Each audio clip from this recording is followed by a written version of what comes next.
اعوذ باللہ من الشیطان الرجیم بسم اللہ الرحمن الرحیم سیقولون ثلاثة رابعهم کلبهم ویقولون خمسة سادسهم کلبهم رجما بالغیب ویقولون سبعة وثامنهم کلبهم قل ربی اعلم بعدتهم ما يعلمهم الا قلیل فلا تماری فیہم الا مراء ظاہرا ولا تستفت فیہم منهم احدا ولا تقولن لشیء انی فاعل ذلك غدا الا ان يشاء الله واذكر ربك اذا نسيت وقل عسى ان يهديني ربي لاقرب من هذا رشدا۔ محترم سامعین کرام، یہ سورۃ الکہف ہے، سورہ نمبر 18 ہے، اور بھی اسی سورت سے آپ کے سامنے آیت نمبر 23، آیت نمبر 24 اور آیت نمبر 23، آیت نمبر 22، آیت نمبر 23 اور آیت نمبر 24، یہ 3 آیات تلاوت کی گئی۔ معزز سامعین کرام، ایک مخصوص صورت ہے یہ، اور مسلمانوں کا اس سے بڑا گہرا تعلق ہے اس صورت سے، کیونکہ اللہ کے رسول صلی اللہ علیہ وسلم نے اس صورت کو ہر جمعہ کے دن پڑھنے کا خصوصی حکم دیا ہے، اور بڑی فضیلتیں اس کی بیان فرمائی ہیں، اور کچھ مخصوص باتیں بھی ہیں اس صورت کے اندر، اور بڑی گہرائی سے اس صورت کا مطالعہ کرنے کی میں کوشش کر رہا ہوں۔ مطالعے کے بعد مجھ کو یہی سمجھ میں آیا کہ یہ صورت ایسی صورت ہے کہ اگر اس میں اللہ تبارک و تعالیٰ نے جو احکام اور جو نصیحتیں کی ہیں، اگر اس پر ایک بندہ عمل کر لے تو یقینی طور پر ہدایت کا رستہ وہ اختیار کر لے گا۔ ابھی جو آج درس آپ کے سامنے پیش کیا جائے گا، یقینی طور پر جو ابھی ہمارا ماحول ہے اس میں یہ دونوں آیات، یہ تینوں آیات، یہ بڑی نصیحت کی باتیں ہیں۔ اس کے اندر اللہ تبارک و تعالیٰ فرماتے ہیں کہ سیقولون ثلاثة رابعهم کلبهم، ان قریب کچھ لوگ کہیں گے کہ جو اصحاب کہف تھے ان کی تعداد 3 تھی اور چوتھا ان کا کتا تھا، اور کچھ لوگ کہیں گے کہ ان کی تعداد 5 تھی اور چھٹا ان کا کتا تھا۔ اللہ فرماتے ہیں رجما بالغیب، یہ بے تکی ہانکتے ہیں، کوئی دلیل نہیں اس کے پیچھے، یہ سب بے تکی ہانکتے ہیں یہ۔ اور پھر اللہ تبارک و تعالیٰ فرماتے ہیں وَيَقُولُونَ سَبْعَةٌ وَثَامِنُهُمْ كَلْبُهُمْ، اور کچھ لوگ کہیں گے کہ وہ 7 لوگ تھے اور ان کا کتا 8واں تھا۔ قُلْ رَبِّ أَعْلَمُ بِعِدَّتِهِمْ، آپ لوگوں سے کہہ دیجئے کہ اس کی اصل جو جانکاری ہے وہ صرف اللہ تبارک و تعالیٰ کو ہے، اور مَا يَعْلَمُهُمْ إِلَّا قَلِيلٌ، صرف کچھ لوگ اس کو جانتے ہیں۔ غور فرمائیے گا آیت کریمہ کے اس ٹکڑے پر، اللہ تبارک و تعالیٰ نے کیا فرمایا کہ ان کی جو اصل تعداد ہے صرف اللہ تبارک و تعالیٰ جانتا ہے، لیکن کچھ لوگ ایسے مخصوص ہیں جن کو اللہ تبارک و تعالیٰ نے وہ علم دیا ہے، وہ علم میں مضبوطی دی ہے کہ ان کو معلوم ہے کہ کتنے لوگ اس کو جانتے ہیں۔ عبداللہ ابن عباس رضی اللہ عنہما اس کے بارے میں کہتے ہیں کہ میں ان لوگوں میں سے ہوں جن کو معلوم ہے کہ اصحاب کہف کی تعداد کتنی ہے، اور انہوں نے کہا کہ ان کی تعداد 7 ہے۔ اور دلیل کیا دیا انہوں نے؟ دلیل بالکل پرفیکٹ، انہوں نے دلیل یہ دیا کہ اس آیت کریمہ کے اندر اللہ تبارک و تعالیٰ نے پہلے فرمایا کہ کچھ لوگ کہیں گے کہ اصحاب کہف 3 تھے اور ان کی تعداد ان کا کتا ملا کر کے 4 تھا، اور کچھ لوگ کہیں گے کہ اصحاب کہف 5 تھے اور ان کا کتا ملا کر کے 6 تھا، اور لیکن اس کے بعد اللہ نے کیا کہا کہ یہ بے تکی باتیں ہیں، یہ بے تکی باتیں ہیں، اس کے پیچھے کوئی دلیل نہیں ہے۔ اس کے بعد اللہ نے مزید فرمایا کہ ان کی تعداد 7 تھی اور 8واں ان کا کتا تھا، اور پھر اللہ نے کیا کہا کہ اس کے بارے میں اللہ تبارک و تعالیٰ کو زیادہ علم ہے، اور کچھ لوگوں کو، اور کچھ لوگوں میں سے میں بھی ہوں۔ لیکن آگے اللہ تبارک و تعالیٰ نے مزید کہا، اپنے نبی کو کہا کہ اس کے بحث میں آپ کو نہیں پڑھنا ہے۔ آگے کی آیت کریمہ کا ٹکڑا دیکھیے، اللہ فرماتے ہیں فَلَا تُمَارِ فِيهِمْ إِلَّا مِرَاءً ظَاهِرًا، اے محمد صلی اللہ علیہ وسلم اس معاملے میں آپ کو بحث و مباحثہ میں نہیں پڑھنا ہے، اس معاملے میں آپ کو سرسری بات کر کے ہٹ جانا ہے۔ ابھی کوئی بحث کرنا ہے کہ نہیں 8 تھا، نہیں کوئی 6 تھا بولے، تو اس بحث میں آپ کو نہیں پڑھنا ہے، آپ کو اس معاملے میں ایک دم سرسری بات کرنی ہے۔ فَلَا تُمَارِ فِيهِمْ إِلَّا مِرَاءً ظَاهِرًا، ورڈ کو یاد کر لیجئے، فَلَا تُمَارِ فِيهِمْ إِلَّا مِرَاءً ظَاهِرًا، اس معاملے میں آپ کو صرف سرسری بات کرنی ہے، یہ اس کا ترجمہ ہے۔ نوٹ کر لیجئے، ہماری بات ریکارڈ ہو رہی ہے، اس کو سن لیجئے، بعد میں دوسرے عالم سے پوچھ لیجئے کہ اس کا ترجمہ کیا ہوتا ہے۔ اللہ فرماتے ہیں فَلَا تُمَارِ فِيهِمْ إِلَّا مِرَاءً ظَاهِرًا، اس معاملے میں آپ کو صرف سرسری بات کرنی ہے۔ وَلَا تَسْتَفْتِ فِيهِمْ مِنْهُمْ أَحَدًا، اور کسی سے اس کے بارے میں آپ کو پوچھ پاچھ بھی نہیں کرنی ہے۔ یعنی آپ صلی اللہ علیہ وسلم کو اللہ تبارک و تعالیٰ نے منع کر دیا۔ کیوں منع کیا؟ منع کرنے کی وجہ یہ تھی کہ اس پر عمل کی بنیاد نہیں ہے، کوئی عمل اس سے نہیں ہو سکتا ہے۔ یہ ایک جانکاری ہے جو اللہ تبارک و تعالیٰ نے دیا ہے، اس پر عمل کی بنیاد نہیں رکھی جاتی۔ اور یہ جو بیکار کی بحثیں ہیں جس میں لوگ اکثر الجھتے رہتے ہیں، اس کی ایک مثال جو ہے وہ یہ ہے کہ آدم علیہ السلام کو جس پیڑ کا پھل کھانے سے منع کیا گیا تھا وہ پیڑ کون سا ہے؟ اب اس سے کس کو کیا فائدہ ہے؟ اسی طرح سے اس کی مثال ایک یہ بھی ہے کہ بعض لوگ یہ پوچھتے ہیں کہ موسیٰ علیہ السلام کی والدہ کا نام کیا تھا؟ اس سے کسی کو کوئی فائدہ نہیں۔ اسی طرح سے بعض لوگ یہ کہتے ہیں کہ صلاۃ وسطیٰ سے مراد کون سی نماز ہے، اور بہت سارے لوگوں نے اس پر صفحے کے صفحے برباد کر دیے، حالانکہ حدیث سے یہ بات بالکل ثابت ہے کہ صلاۃ وسطیٰ سے مراد عصر کی نماز ہے۔ اب اس پر بحث کرنے کی کیا ضرورت؟ اسی طرح سے بہت سارے لوگ کہتے ہیں کہ کوا حلال ہے کہ حرام ہے۔ کوا کے حرام ہونے پر تو دلیل موجود ہے، لیکن بالفرض اگر کوا حلال ہو جائے، اگر کوا حلال ہو جائے تو کیا کوئی آدمی اس کو کھانا چاہے گا؟ نہیں کھائے گا کوئی، کیونکہ اس کو دیکھ کر کے ہی کراہت محسوس ہوتی ہے۔ اسی طرح سے اگر یہ بحث و مباحثہ جو بیکار کے ہوتے ہیں، جو ہمارے سماج و معاشرے کے اندر اکثر اٹھائے جاتے ہیں، یہ بحث و مباحثہ اگر اللہ کے صفات کے بارے میں ہو تو اس سے تو اور زیادہ خطرہ پیدا ہوتا ہے، اور اس سے تو انسان کے عقیدے برباد ہو جاتے ہیں، فرقہ بندی اور گروپ بندی ہو جاتی ہے۔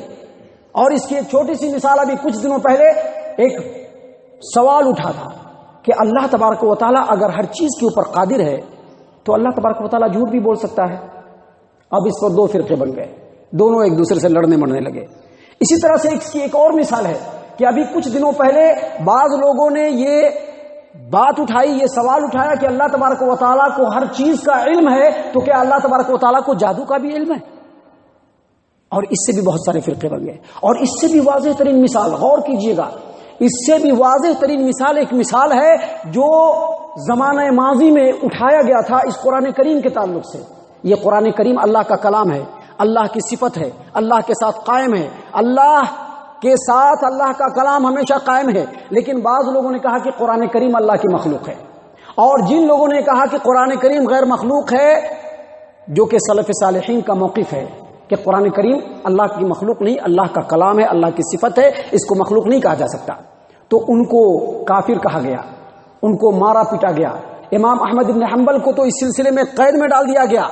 اور ان کے ساتھ ہر طرح کی ظلم و زیادتی کی گئی۔ مامون الرشید کے زمانے میں خلیفہ بنو عباس کا جو مامون الرشید تھا، خلفائے بنو عباس میں سے، اس کے زمانے میں آگے بڑھ کر کے جب خلیفہ واثق باللہ جو بنو عباسی خلفاء میں سے خلیفہ ہے، اس کے زمانے میں ایک صاحب آئے، بارش بزرگ تھے، سلف صالحین کے منہج سے تعلق رکھنے والے تھے، اور اسی کے دربار میں یہ چمگوئیاں ہوتی تھی اور یہ شگوفے کھلتے تھے کہ قرآن کریم جو ہے وہ اللہ کی مخلوق ہے۔ وہ بزرگ آئے اور کہا کہ قرآن کریم کے بارے میں تم لوگ کہتے ہو کہ یہ اللہ کی مخلوق ہے، تو تمہارے اس دربار کے سب سے بڑے عالم ابن ابی داؤد سے میں مناظرہ کرنا چاہتا ہوں۔ خلیفہ نے اجازت دے دی، مناظرے کے لیے دربار سج گیا۔ بارش بزرگ ایک طرف کھڑے ہو گئے، ابن ابی داؤد جو اس وقت کا عالم تھا وہ ایک طرف کھڑا ہو گیا۔ اس بارش بزرگ نے کہا کہ میں تمہارے سامنے صرف دو بات کروں گا، اس کا تم کو جواب دینا ہے، بس تیسری کوئی بات نہیں کروں گا۔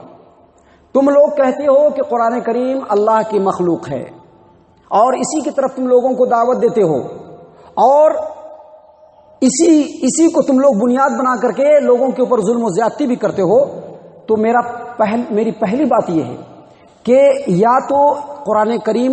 مخلوق ہے، اس کا علم اللہ کے رسول صلی اللہ علیہ وسلم کو بھی تھا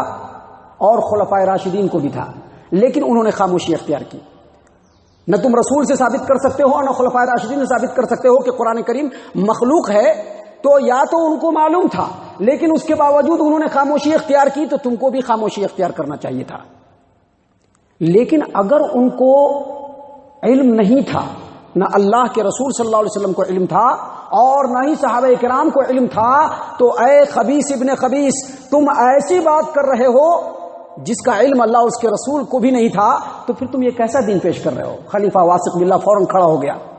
کہا کہ جس چیز کا علم نہ اللہ کے رسول صلی اللہ علیہ وسلم کو ہے نہ خلفائے راشدین کو ہو، اس علم کو ہم کیوں لیں؟ اور اسی وقت سے معاملہ بالکل فنش ہو گیا، یہ بات وہیں سے ختم ہو گئی، ماحول بالکل بدل گیا۔ امام احمد بن حنبل رحمہ اللہ کو ریلیز کر دیا گیا، مومنوں اور مسلمانوں پر جو ظلم ہو رہے تھے وہ ختم ہو گیا۔ یہاں پر سوال صرف اتنا سا ہے اس واقعے کی روشنی میں کہ سپوز دیٹ اگر اس قرآن کریم کو اللہ کی مخلوق مان لیا جائے تو قرآن کریم کے جو احکام ہے عمل کرنے کے لیے کیا اس میں فرق پڑ سکتا ہے؟ نہیں فرق پڑے گا، بالکل فرق نہیں پڑے گا۔ اسی لیے اللہ تبارک و تعالیٰ نے اپنے نبی کو کہا کہ اس کے بارے میں آپ کسی سے نہ پوچھیے، کیونکہ اس سے بحث کرنے سے علم کا تو دروازہ نہیں کھلے گا، لیکن بہت ساری شیطانی راہیں ضرور کھل جائیں گی۔ حسد، بغض، غیبت، چغلی، ایک دوسرے سے لگائی بجھائی اور ہٹ درمی، ضد، عناد، یہ سب چیز کی ضرور راہیں کھلیں گی، لیکن عمل کی راہیں نہیں کھلیں گی۔ اس لیے اللہ تبارک و تعالیٰ نے یہاں پر کہا کہ فلا تماری فیہم الا مراء ظاہرا، اے محمد صلی اللہ علیہ وسلم اس کے بارے میں بحث میں مت پڑیے، اگر بات آئے تو سرسری بات کر کے ختم کر دیجئے، ولا تستفت فیہم منہم احدا، اور اس کے بارے میں کسی سے بھی مت پوچھیے۔ اور پھر اللہ تبارک و تعالیٰ نے کہا ولا تقولن لشیء انی فاعل ذلک غدا، اے محمد صلی اللہ علیہ وسلم اگر کسی چیز کے بارے میں کرنے کا تم کو ارادہ ہو تو آپ اتنا کہیے کہ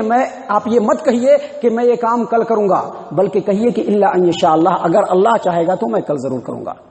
اور پھر اللہ نے فرمایا وَاذْكُرْ رَبَّكَ إِذَا نَسِيتَ، اور اگر اللہ تبارک و تعالیٰ کا نام بھول جاؤ تو جب یاد آئے اسی وقت کہہ لو۔ اور پھر فرمایا قل، اور یہ بھی کہو عسىٰ أن يهديني ربي لأقرب من هذا رشدا، امید ہے کہ ہمارا رب اس معاملے میں میری بہترین رہنمائی فرمائے گا۔ دراصل اس آیت کریمہ کا پس منظر یہ ہے کہ جب کفار قریش یہودیوں کے کہنے پر، یہودی علماء کے کہنے پر نبی صلی اللہ علیہ وسلم کی خدمت میں 3 سوال جب پیش کیے تو نبی صلی اللہ علیہ وسلم نے کہا کہ میں کل بتلاتا ہوں، انشاءاللہ نہیں کہا۔ اللہ کے رسول صلی اللہ علیہ وسلم نے یہ سوچا کہ اس درمیان میں جبرائیل امین علیہ الصلوۃ والسلام سے ملاقات ہوگی تو پوچھ لیں گے، یا کل تک اگر وہ آ گئے تو اللہ تبارک و تعالیٰ خود ہی حکم نازل کر دے گا، لیکن انہوں نے انشاءاللہ نہیں کہا تو اللہ تبارک و تعالیٰ نے فوراً کہا کہ نہیں، ایسا نہیں ہو سکتا، کیونکہ روئے زمین کا کوئی بھی شخص عالم الغیب نہیں ہے۔ یہ کام ہم کو کرنا ہے، میں کر پاؤں گا یا نہیں کر پاؤں گا یہ میرے اختیار میں نہیں ہے، کسی کے بھی اختیار میں نہیں ہے، یہ صرف رب العالمین کے اختیار میں ہے۔ اب اگر کوئی نیک بندہ اللہ تبارک و تعالیٰ کا کوئی کام کرنا چاہتا ہے، اس کے دل میں ارادہ ہے تو وہ کہہ دے انشاءاللہ میں یہ کام کروں گا، اللہ تبارک و تعالیٰ ضرور اس کی مدد کرے گا۔ لیکن یہ کہنا کہ میں یہ کام کر ڈالوں گا، یہ ایمان والوں کے بالکل خلاف بات ہے یہ۔ اور ایسے ہی ہمارے سماج و معاشرے میں یہ بھی دیکھا گیا کہ بہت سارے سماج و معاشرے کے جو افراد ہیں دوسرے سماج و معاشروں میں یا کہیں پر بھی انشاءاللہ کو ایک ڈھال بناتے ہیں، کوئی کام نہیں کرنا تو انشاءاللہ کر دیں گے، حالانکہ کرنا نہیں ہوتا ہے۔ اسی وجہ سے بہت سارے لوگوں نے کہا کہ انشاءاللہ تعالیٰ نہیں، لوگ انشاءاللہ ٹالا کہتے ہیں کہ ٹال دیا، حالانکہ یہ سب قرآن کریم کا مذاق ہے، اللہ کے حکم کا مذاق ہے۔ ایمان والا ایسا نہیں کر سکتا۔ ایمان والا جب انشاءاللہ کہتا ہے تو اس کا پورا توکل، اس کا پورا بھروسہ اللہ تبارک و تعالیٰ پر ہوتا ہے، اور وہ اللہ تبارک و تعالیٰ سے لو لگائے ہوتا ہے کہ میرا رب میرے اس کام میں ضرور مجھ کو کامیاب کرے گا۔ اللہ تبارک و تعالیٰ نے اسی لیے کہا کہ آپ کو اگر کوئی کام کرنا ہو تو یہ نہ کہیے کہ میں کل کروں گا، بلکہ یہ کہیے کہ انشاءاللہ میں یہ کام کل کروں گا۔ محترم سامعین کرام، یہ آیات ہیں جو خالص ہمارے لیے نصیحتیں ہیں، ہمارے سماج و معاشرے کے لیے امن و سکون کا ضامن ہے۔ ان آیتوں کے اوپر غور و فکر کرنا چاہیے، تدبر کرنا چاہیے، اور عملی زندگی میں اسی کو شامل کرنا چاہیے۔ اللہ تبارک و تعالی ہم تمام کو نیک توفیق عنایت فرمائے، آمین یا رب العالمین۔ وما علینا الا البلاغ المبین۔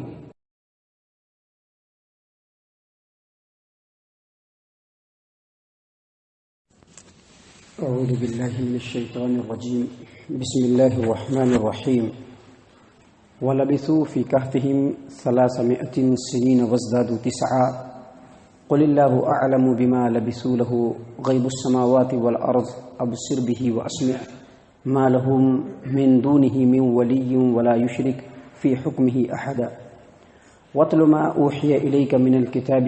رَبِّكَ لَا مُبَدِّلَ لِكَلِمَاتِهِ وَلَن تَجِدَ مِن دُونِهِ مُلْتَحَدًا واصبر نفسك مع الذين يدعون ربهم بالغداة والعشي يريدون وجهه ولا تعد عيناك عنهم تريد زينة الحياة الدنيا ولا تطع من أغفلنا قلبه عن ذكرنا واتبع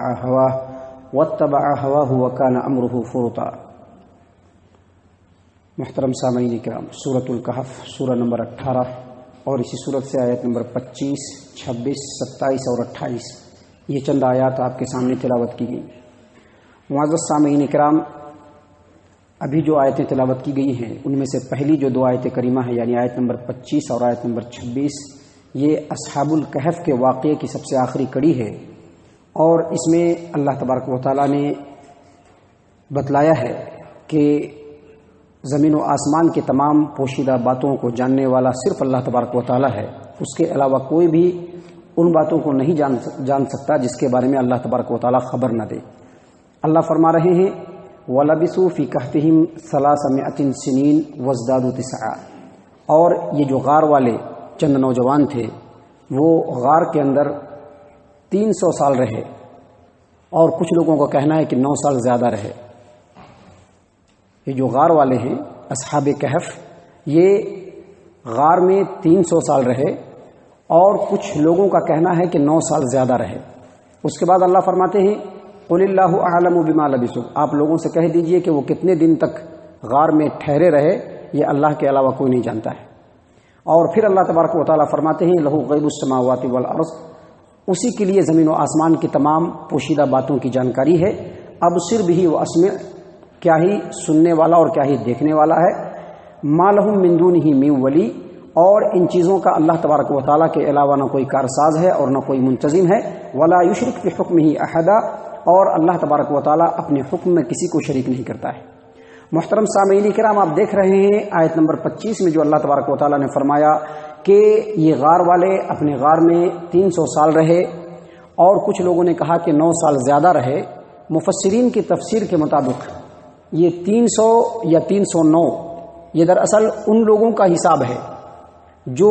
شمسی مہینے کے حساب سے، یعنی جنوری، فروری، مارچ، اپریل کے حساب سے جو لوگ اپنے دنوں کا حساب رکھتے ہیں ان کے حساب سے 300 سال، اور جو لوگ چاند کے مہینے کا حساب رکھتے ہیں ان کے حساب سے 309 سال۔ اگر اس اعتبار سے دیکھا جائے تو اس حد تک یہ مدت ٹھیک ہے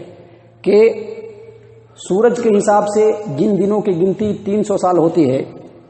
شمسی مہینے کے حساب سے، اگر اسی دن کو اگر جوڑا جائے، اس کی کاؤنٹنگ کی جائے، تو چاند کے مہینے کے حساب سے وہ 309 سال ہوتا ہے۔ لیکن یہاں پر سوال یہ پیدا ہوتا ہے کہ یہ کس کا قول ہے؟ یہ اللہ تبارک و تعالیٰ کا قول ہے یا لوگوں کا قول ہے؟ تو یہاں پر سب سے پہلے میں آپ کو بتلا دوں کہ جو اگلی آیت کریمہ ہے قُلِ اللَّهُ أَعْلَمُ بِمَا لَبِثُوا، اللہ زیادہ جانتا ہے کہ وہ کتنے دن تک ٹھہرے، یہ اس بات کو واضح کر دیتا ہے کہ یہ اللہ تبارک و تعالیٰ کا قول نہیں ہے، یہ لوگوں کا قول ہے۔ اگرچہ مفسرین نے اس میں اختلاف کیا ہے، اور بہت سارے مفسرین اس طرف گئے ہیں کہ یہ اللہ تبارک و تعالیٰ کا قول ہے، لیکن ان دونوں آیات کے اوپر آپ غور کریں گے، اور اس سے پہلے جو کل درس آپ کے سامنے گزرا جس میں اللہ تبارک و تعالیٰ نے فرمایا سَيَقُولُونَ ثَلَاثَةٌ رَابِعُهُمْ، کچھ لوگ کہیں گے کہ اصحاب کہف جو تھے وہ 3 تھے اور ان کا کتا جو تھا وہ 4تھا تھا، اور کچھ لوگ کہیں گے کہ اصحاب کہف جو تھے وہ 5 تھے اور ان کا کتا 6ٹھا تھا، اور کچھ لوگ کہیں گے کہ اصحاب کہف 7 تھے اور ان کا کتا جو تھا وہ 8واں تھا۔ اللہ وہاں پر فرماتے ہیں قُل رَّبِّ أَعْلَمُ بِعِدَّتِهِمْ، آپ کہہ دیجئے کہ ان کی تعداد کتنی ہے یہ اللہ زیادہ جانتا ہے۔ ما يعلمهم الا قلیل، لیکن اس چیز کو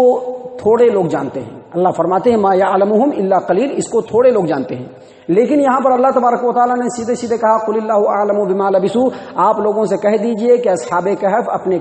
اپنے غار میں کتنے دنوں تک ٹھہرے، اس کو اللہ تبارک و تعالیٰ کے علاوہ کوئی نہیں جانتا۔ اس سلسلے میں صحیح قول یہی ہے کہ ان کی تعداد اللہ تبارک وہ کتنے دنوں تک اپنے غار میں رہے اس کو اللہ تبارک و تعالیٰ کے علاوہ کوئی نہیں جانتا۔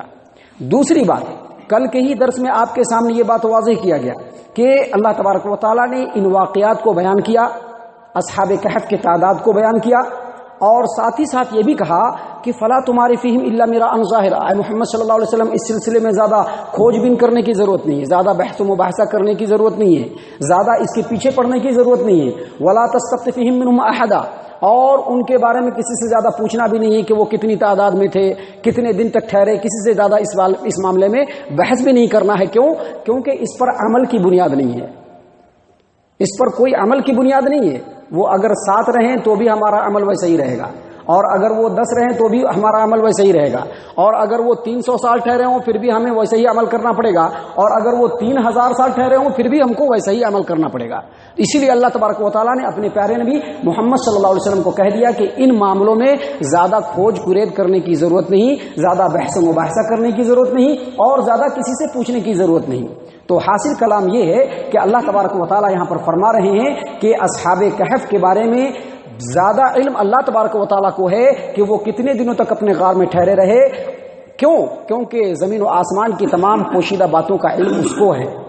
کیونکہ تمام چیزوں کا انتظام و انصرام اللہ تبارک و تعالیٰ کرتا ہے۔ کیوں؟ کیونکہ اللہ تبارک و تعالیٰ کے حکم میں، اللہ تبارک و تعالیٰ کی بادشاہت میں کوئی شریک نہیں ہوتا، اور اللہ تبارک و تعالیٰ نے ہی ان کو سلایا، اللہ تبارک و تعالیٰ نے ہی ان کو جگایا، لہذا اس کا زیادہ جو علم ہے وہ اللہ تبارک و تعالیٰ کے علاوہ کسی کو نہیں۔ اس کے بعد اللہ تبارک و تعالیٰ فرماتے ہیں وَاتْلُ مَا أُوحِيَ إِلَيْكَ مِن كِتَابِ رَبِّكَ، اے محمد صلی اللہ علیہ وسلم آپ کے اپنے رب کے کتاب میں سے جو کچھ نازل ہوا ہے اس کو آپ لوگوں کے سامنے تلاوت کیجیے، بتلائیے کہ کیا کیا اللہ تبارک و تعالیٰ نے نازل کیا ہے، تلاوت کیجیے، اس کا معنی بیان کیجیے، اس کی تفسیر بیان کیجیے تاکہ لوگ نصیحت حاصل کریں۔ اور اس کے بعد پھر اللہ تبارک و تعالیٰ فرما رہے ہیں وَلَا مُبَدِّلَ لِكَلِمَاتِهِ، اور آپ کے رب کا جو کلام ہے، آپ کے رب کا جو حکم ہے، آپ کے رب کے جو ارشادات ہیں اس میں کوئی تبدیلی نہیں ہو سکتی، اس میں کوئی تبدیلی نہیں ہو سکتی۔ اور پھر اللہ تبارک و تعالیٰ فرماتے ہیں وَلَن تَجِدَ مِن دُونِهِ مُلْتَحَدًا، اور جو آپ کے رب کے حکم اور ارشادات کو تبدیل کرنے کی کوشش کرے گا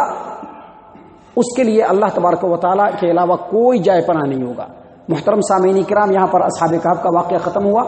اب یہاں پر اللہ تبارک و تعالیٰ مکہ والوں کو ڈائریکٹ مخاطب تو نہیں کر رہا ہے، اللہ کے رسول صلی اللہ علیہ وسلم کو مخاطب کر رہا ہے، لیکن یہ باتیں مکہ والوں کو اللہ تبارک و تعالیٰ سنا رہا ہے۔ وہ مکہ والے جو محمد صلی اللہ علیہ وسلم سے کسی طرح سے کمپرومائز کر لینا چاہتے تھے کہ کچھ تم مان لو، کچھ ہم مان لیں، ہم تمہاری بہت ساری باتیں مان لیتے ہیں، تم یہ مان لو کہ قرآن کریم میں جہاں جہاں اللہ کے علاوہ جو ہمارے معبودوں کا ذکر ہے اس کی تلاوت نہ کرو۔ اللہ تبارک و تعالیٰ نے کہا کہ ایسا نہیں ہو سکتا، قرآن کریم میں جو کچھ نازل ہوا ہے وہ بولنا پڑے گا، وہ تلاوت کرنا پڑے گا، اور قرآن مجید میں اللہ تبارک و تعالیٰ نے جو احکام نازل فرمائے ہیں اس کو لوگوں کے سامنے بیان کرنا پڑے گا۔ کیوں؟ کیونکہ حق اور باطل میں کبھی بھی کمپرومائز نہیں ہو سکتا ہے، حق ہمیشہ الگ رہے گا، حق ہمیشہ نکھرا اور نتھرا رہے گا، اس کے مقابلے میں باطل ہمیشہ حق کو آ جانے کے بعد اس کو وہاں سے بھاگنا پڑے گا۔ کوئی بھی اللہ کے حکم کو تبدیل کرنے کی کوشش کرے گا تو یہ نہیں کہ کفار مکہ، بلکہ کسی بھی زمانے میں جو بھی اللہ تبارک و تعالیٰ کے حکم کو تبدیل کرنے کی کوشش کرے گا، اللہ تبارک و تعالیٰ فرماتے ہیں کہ اللہ کے علاوہ اس کے لیے کوئی جائے پناہ نہیں ہوگا۔ اور اس کے بعد اللہ تبارک و تعالیٰ نے محمد صلی اللہ علیہ وسلم کو مزید نصیحت فرمائی، فرمایا وَاصْبِرْ نَفْسَكَ مَعَ الَّذِينَ يَدْعُونَ رَبَّهُمْ بِالْغَدَاةِ وَالْعَشِيِّ يُرِيدُونَ وَجْهَهُ، اے محمد صلی اللہ علیہ وسلم، جو لوگ صبح و شام اپنے رب کو پکارتے ہیں اور رب کی رضامندی چاہتے ہیں ان کے ساتھ آپ اپنے دل کو مطمئن کر لیجئے۔ جو لوگ دن اور رات اپنے رب کو پکارتے ہیں اور رب کو راضی کرنے کی کوشش کرتے ہیں، اس کے لیے تسبیح بیان کرتے ہیں، آپ کی صحبت میں بیٹھتے ہیں، آپ ان کے ساتھ اپنے دل کو مطمئن کر لیجئے۔ وَلَا تَعْدُ عَيْنَاكَ عَنْهُمْ، اور ان سے اپنی نگاہوں کو نہ ہٹائیے۔ اللہ مزید فرما رہا ہے تُرِيدُ زِينَةَ الْحَيَاةِ الدُّنْيَا، آپ ان سے اپنے نگاہوں کو مت ہٹائیے کہ آپ کی جو نگاہیں ہیں وہ دنیا کے زینت کو تلاش کرنے لگے۔ اور اللہ نے مزید فرمایا وَلَا تُطِعْ مَنْ أَغْفَلْنَا قَلْبَهُ عَنْ ذِكْرِنَا، اور ان لوگوں کی بات آپ بالکل نہ مانیے جن کے دلوں کو ہم نے اپنے ذکر سے غافل کر دیا ہے، وَاتَّبَعَ هَوَاهُ، اور جو اپنے خواہشات کی پیروی کرتا ہے، وَكَانَ أَمْرُهُ فروتا، اور جس کا معاملہ جو ہے وہ انصاف سے بالکل ہٹا ہوا ہے۔ محترم سامعین کرام، یہ جو آیت کریمہ ہے دراصل نبی اکرم صلی اللہ علیہ وسلم کی صحبت میں، جیسا کہ حدیث کے مطابق معلوم ہے، حدیثوں کے اندر آتا ہے، تفسیروں میں آتا ہے کہ عبداللہ بن مسعود رضی اللہ عنہ، خباب بن ارت رضی اللہ عنہ، صہیب رومی رضی اللہ عنہ، عمار بن یاسر رضی اللہ عنہ، بلال حبشی رضی اللہ عنہ، یہ لوگ بہت غریب تھے، کسی نہ کسی طرح سے مکہ کے اندر یہ نہ تو کسی کے غلام تھے یا کسی کے آزاد کردہ غلام تھے، انتہائی غریب مزدور تھے، اور یہ لوگ پختہ ایمان والے، صحابہ کرام میں ان کا درجہ بہت بلند ہے۔ اللہ نے انہی کی طرف مخاطب کرتے ہوئے کہا کہ یہ جو چھوٹے چھوٹے لوگ ہیں یہ نبی صلی اللہ علیہ وسلم کی خدمت میں بیٹھا کرتے تھے، آپ صلی اللہ علیہ وسلم سے تعلیم حاصل کیا کرتے تھے، اللہ تبارک و تعالیٰ کا ذکر و اذکار کیا کرتے تھے، اللہ کی رضامندی کو سب سے آگے رکھتے تھے۔ مکہ کے جو اونچی ناک والے لوگ تھے، جن کی ناک بڑی اونچی تھی، ایسے اونچی ناک والے جیسے بدر بن عینہ اور اس طرح کے جو عینہ بن بدر اور جو دیگر کفار قریش کے جو سردار تھے، ان لوگوں نے محمد صلی اللہ علیہ وسلم سے کہا کہ اے محمد صلی اللہ علیہ وسلم، یہ جو چھوٹے چھوٹے لوگ آپ کی خدمت میں بیٹھتے ہیں، اگر ان کو آپ ہٹا دیں تو ہم آپ کے پاس آ کر کے بیٹھیں، آپ کی بات کو سنیں، آپ کے اوپر ایمان لائیں۔ نبی صلی اللہ علیہ وسلم کے دل میں ہو سکتا ہے کہ یہ بات آئی ہو، ممکن ہے، کیونکہ آپ صلی اللہ علیہ وسلم چاہتے تھے کہ مکہ کے جو بڑے بڑے سرداران ہیں وہ ایمان لے آئے، اور ایمان جب یہ لے آئیں گے تو اسلام کو طاقت ملے گی، مسلمانوں کے اوپر جو ظلم ہو رہا ہے اس میں کمی آئے گی. اسی لیے نبی صلی اللہ علیہ وسلم نے شاید ایسا سوچنا چاہا. اللہ نے کہا کہ آپ کو ایسا کرنے کی ضرورت نہیں، کیونکہ یہ جو چھوٹے چھوٹے لوگ ہیں دراصل یہ اللہ کے پیارے بندے ہیں. ان کو نیگلیکٹ کر کے، ان کو بیک مار کر کے آپ اگر ان لوگوں کو بلانا چاہتے ہیں تو آپ دو چیز دیکھ لیجئے. ایک یہ کہ انہوں نے اپنا سب کچھ اللہ تبارک و تعالیٰ کے لیے تج دیا ہے اور اللہ کی رضامندی کو ہر حال میں چاہتے ہیں. اور ان کا جو یہ ڈیمانڈ ہے، مکہ کے جو سرداران ہیں، ان کا جو ڈیمانڈ ہے کہ ان کو ہٹایا جائے، ان کا ڈیمانڈ ہی اس بات کو بتاتا ہے کہ یہ اسلام کے لیے مخلص نہیں ہے. کیونکہ اسلام کے اندر چھوٹا بڑا، دولت مند امیر غریب، اس کی کوئی حیثیت نہیں، کوئی حیثیت نہیں. اگر کسی کو دولت ہے اور وہ ایمان والا ہے تو رب اس کو بھی آزما رہا ہے کہ دیکھتے ہیں کہ دولت میں کس قدر کھیلتا ہے، کدھر کدھر بھاگتا ہے، کیا کیا کرتا ہے، کون کون سے پیترے اختیار کرتا ہے. اور اگر اللہ تبارک و تعالیٰ سماج و معاشرے میں کسی کو غریب اور مسکین بنایا ہے تو رب اس کو بھی آزما رہا ہے کہ دیکھتے ہیں کہ میرا یہ بندہ جس کی رزق کو ہم نے تنگ کر دیا ہے، کہیں ایسا تو نہیں کہ رب پر توکل کرنے کے بجائے سماج و معاشرے کے بڑے بڑے لوگوں پر توکل کرنا شروع کر دیتا ہے. اللہ تبارک و تعالیٰ ہر دو طریقے سے آزماتا ہے مومن کو. غیروں کو رب نہیں آزماتا ہے، مومن کو آزماتا ہے. اللہ نے اسی بات کو یہاں پر بیان کیا کہ تیرے اصل سرمایہ اے محمد صلی اللہ علیہ وسلم یہ بلال بن رباح حبشی ہیں، یہ عمار بن یاسر ہیں، یہ خباب بن عرت ہیں، یہ عبداللہ بن مسعود ہیں، یہ صہیب رومی ہے. یہ اصل سرمایہ ہے آپ کے، جو آپ کے اس مشن کو، دین اسلام کے اس کاز کو، اللہ تبارک و تعالیٰ کے کلمے کو دنیا میں بلند کریں گے. اور یہ جو مکہ کے کفار قریش کے جو سرداران ہیں، یہ جو ڈیمانڈ رکھ رہے ہیں، ان کا ڈیمانڈ اس بات کو بتاتا ہے کہ یہ صحیح معنوں میں اللہ کے لیے مخلص نہیں. اگر یہ اللہ کے لیے مخلص ہوتے تو ان کے ساتھ ہی آ کر کے بیٹھ جاتے. محترم سامعین کرام، اللہ تبارک و تعالیٰ نے اسی بات کو یہاں پر بیان فرمایا کہ آپ ان لوگوں سے اپنی نگاہ کو نہ ہٹائیں. اور پھر فرمایا کہ جن لوگوں کے دلوں کو ہم نے اپنی یاد سے غافل کر دیا ہے اور جو اپنے خواہشات کے پیچھے بھاگتے رہتے ہیں اور جن کے معاملے میں اعتدال نہیں ہے، یعنی وہ لوگ کہ ان کو جدھر فائدہ نظر آیا، جس طرف ان کو اپنا مفاد نظر آیا ادھر جھک گئے اور ان کے جو جی میں آیا کرنے لگے. نہ ان کو اسلام کا پاس ہے، نہ اللہ اور اس کے رسول کے احکام کا پاس ہے. جیسے من آیا، جدھر اپنا فائدہ دکھا، جدھر کھیر دکھا ادھر پھر گئے. اللہ کے رسول صلی اللہ علیہ وسلم فرما رہے ہیں کہ ایسے لوگ دراصل قیامت کے دن رب کے بارگاہ میں حاضر ہو کر کے اپنے اعمال کا حساب دینے کے اوپر یقین نہیں رکھتے ہیں. لہذا اے محمد صلی اللہ علیہ وسلم، آپ ایسے لوگوں کی بات کو بالکل نہ مانیں، بلکہ آپ کا کام ہے کہ جو ایمان والے ہیں ان کو ہمیشہ اپنے سے قریب کریں اور جو ایمان والے نہیں ان کے سامنے کھلم کھلا واضح طور پر اللہ کا کلام پہنچا دیں. محترم سامعین کرام، یہ باتیں ہیں. اس کے علاوہ اور بھی بہت ساری باتیں ہیں جو اللہ تبارک و تعالیٰ نے اس سورت کے اندر بیان فرمائی ہے. اللہ تبارک و تعالیٰ سے ہم دعا کرتے ہیں کہ اللہ تبارک و تعالیٰ ہم تمام کو ان آیات کے اوپر غور و فکر اور تدبر کرنے کی توفیق عنایت فرمائے. ان آیات کی روشنی میں ہمارے اندر جو کمی اور کوتاہی اور تقصیر ہے، اللہ تبارک و تعالیٰ اس کو ہم تمام کو دور کرنے کی توفیق عنایت فرمائے. صحیح معنوں میں ہم تمام کو اللہ تبارک و تعالیٰ پکا سچا مومن اور مسلمان بندہ بنائے. ہم تمام کو قرآن و حدیث کا پیروکار بنائے، مومن اور مسلمان کے صف میں شامل فرمائے، جنت الفردوس میں جگہ عطا فرمائے. اے اللہ ہم تمام کو جہنم سے پناہ دے. اے رب العالمین ہم تمام کو جہنم سے پناہ دے. اے مالک الملک ہم تمام کو جہنم سے پناہ دے. آمین یا رب العالمین. وما علینا الا البلاغ المبین.